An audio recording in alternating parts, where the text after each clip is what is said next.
few shots of the before we started work on the engines. That's the twin there, and this is working on the single cylinder one. Now the mission this morning is to get the single NAW running, this engine here, together with the twin NAW here, and then go on and start the 5 VEB down here, so that all three engines are running together, which probably has not happened in this power station for 60 odd years at least, because I don't think, especially this old girl, I don't think she has run for many and many long years. She's been parked up. So that's the mission, and we're just going to have a go. Righto, we'll start on our big 3-engine mission. These engines are started by charging the cylinders with compressed air. You can see me when starting, turning the air valve and sliding the cam rollers to the start and run positions. Don't get your fingers in the wrong place or you lose them. This engine, as you'll see, has a bit of an exhaust leak and by the smoke coming up.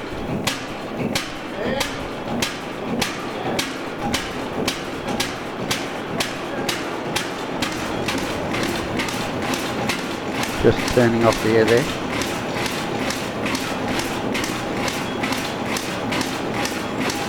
Just checking to make sure that the main bearing oil rings are turning and lubricating the main bearings.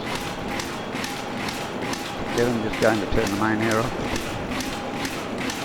Priming the lubricator that supplies oil to the big end cylinder and gudgeon pin.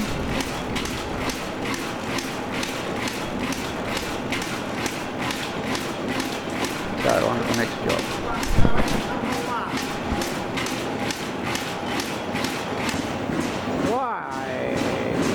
Go on and start up the twin. We hope.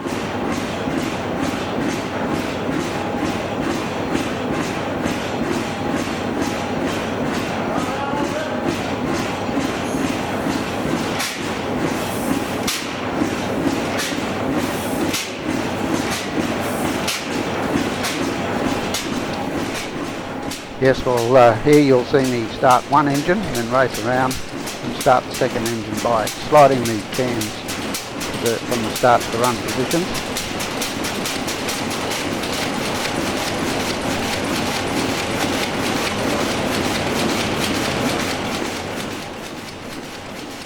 Going around checking the main bearing oil rings. WorkSafe wasn't around in those days, as you can see. When you're doing this, your shoulder's only a couple of centimetres off the flywheel spokes there. Kevin checking the outrigger bearing to make sure that's oiling okay. For the technical minded, this 2-cylinder National NAW is 132 horsepower at 300 RPM. Yes, well now we have them both running.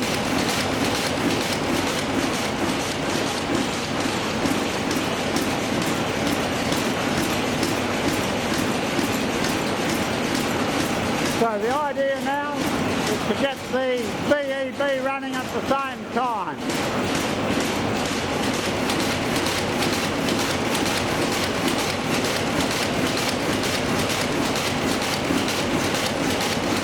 Right, we'll have a go for this one now.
Now again for the technically minded, this is a Ruston 5-cylinder VEB.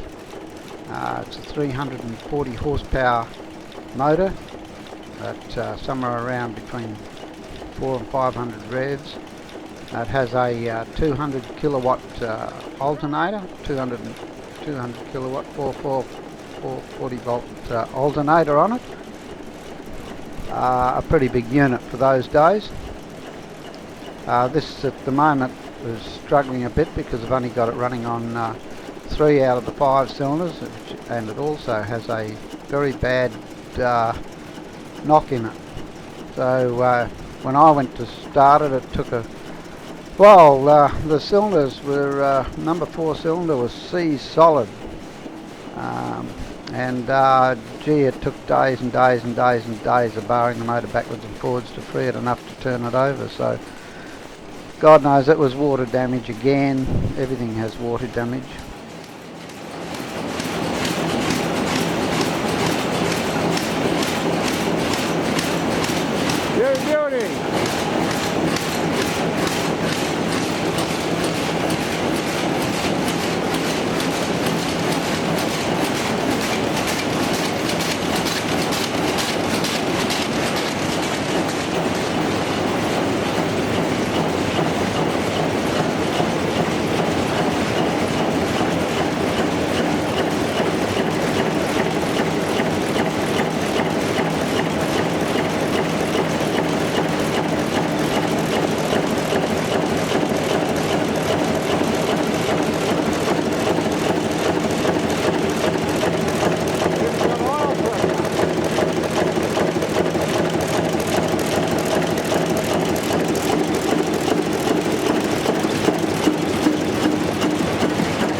Now you can hear the noise of the induction and the exhaust of the engine.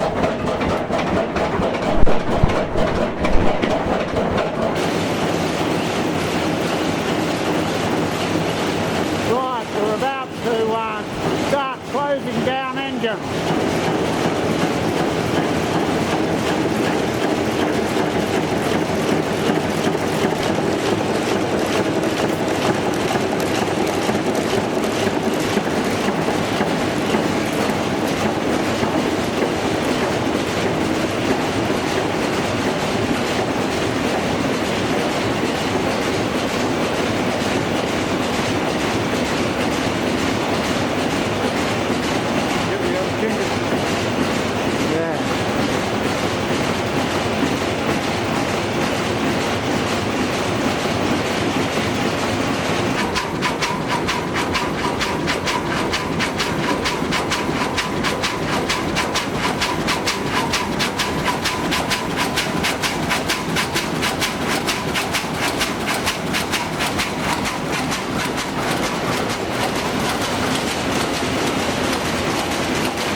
NAW. Gradually working our way back to the single.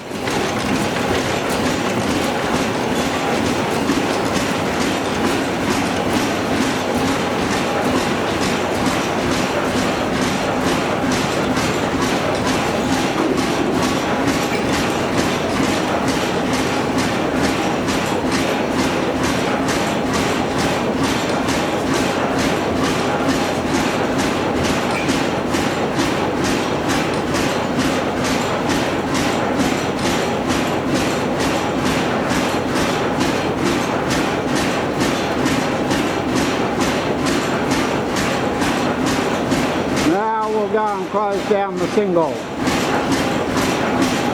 We've been pumping away here for a while. Pull the handle up on a catch stopper.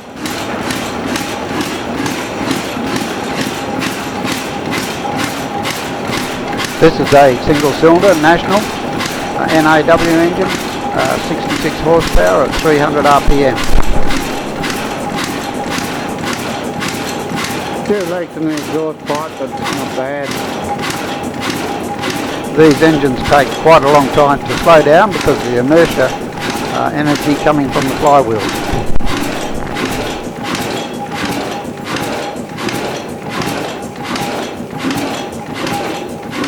Well, that's nice, 3 of them running all together.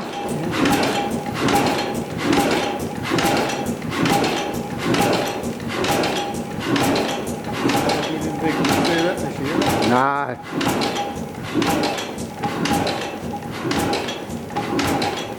Magnificent sight.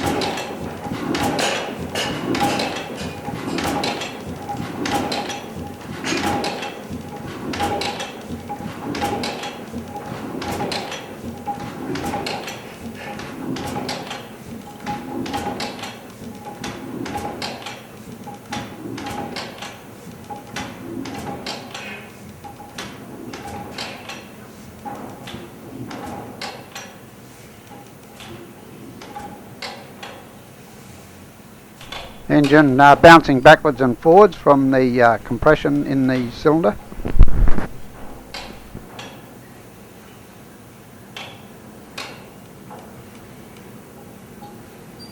Oh.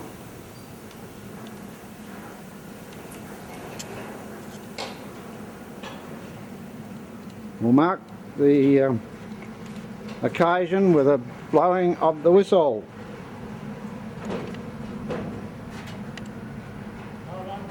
Hold on, he said. Yep, here we go.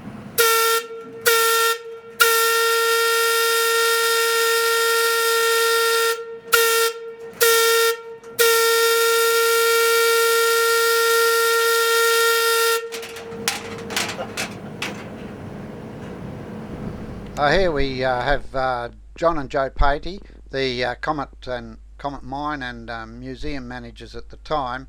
Kevin Butler himself did a trip to Marble Bar in July 2003. We decided to go on a mine tour.